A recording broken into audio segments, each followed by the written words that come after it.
Okay, so now I'm going to show you just if you wanted to go the darker approach. And so what I'm going to start off with here is E01.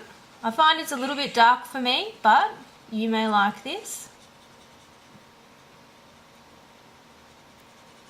And that's a great thing. This set is going to allow you to experiment and find out which colours you prefer to go to every time.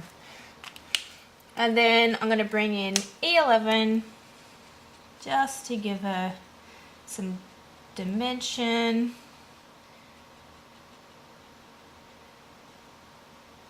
And it does look much better when you start adding blush and things, but I just wanted to show you the raw blending capabilities of these colours.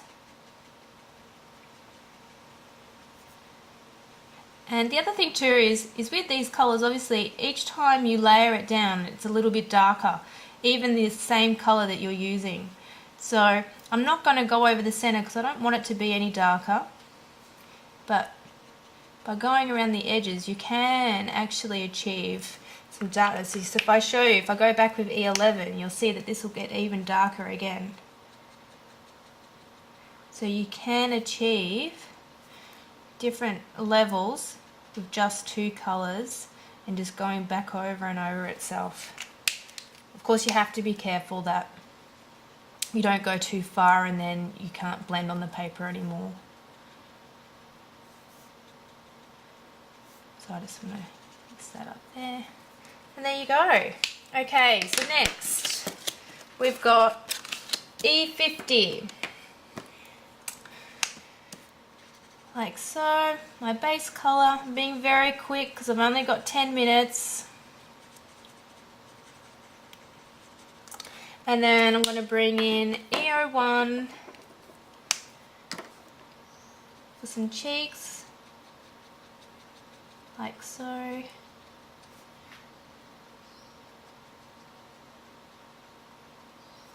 And then I'm going to bring in my E11 for some cheeks. I'm just going to do them in here. And then I'm going to just quickly come back with E01. Just blend those cheeks out a little bit. And then I'm going to come in with E50 again. Oops, I'm getting confused which ones I'm using. And just blend those through, and I want to wet the paper up here because I want to use E53 just under her hair, and I want to make sure that the paper's wet. And then I'm going to bring in E50. So the idea here is that she's really got olive skin, but she's been working really hard to get those berries. Okay, and just going to blend that in with my E50. And I think I'll just give her a little bit of E53 around her cheeks here, just so we can see that she does have olive skin. Just like so. Okay, and then the next one I'm going to do is all of the colours together. And this is probably one of my favourites. I do this quite often. And I'm starting with E00, just very lightly putting a base down, and then I'm going to come across with E50 just to smooth that out, and she'll actually end up with a yellowy pinkish tone. Okay, I'm going to come in with my E01.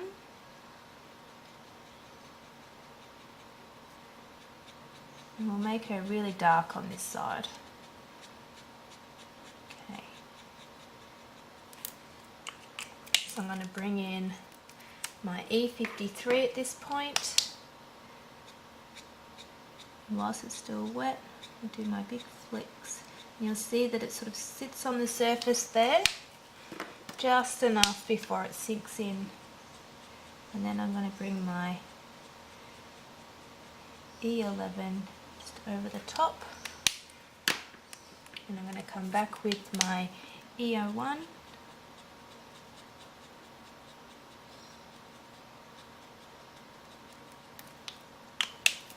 and then my E50, and then to give her a little bit of pink, my E00. Now please note that expressive paper is allowing me to do this. There are some other papers that you could be using that may not let you put so many colours down in one sitting. So it really just comes down to experimenting with the papers that you're using. The colours that you get on your papers may be different to the colour that I'm achieving as well. There's all of these different possibilities, and what you're seeing on the computer might be different to what I'm actually seeing here in reality. So please take into account all of those different things when you're watching this. And yeah, so stop by at www.makeitcrafty.com.au and you can grab this little set that I've put together and see how you go. And I'd love to hear any feedback when you've tried these colours. Thanks for watching, and I'll see you next time.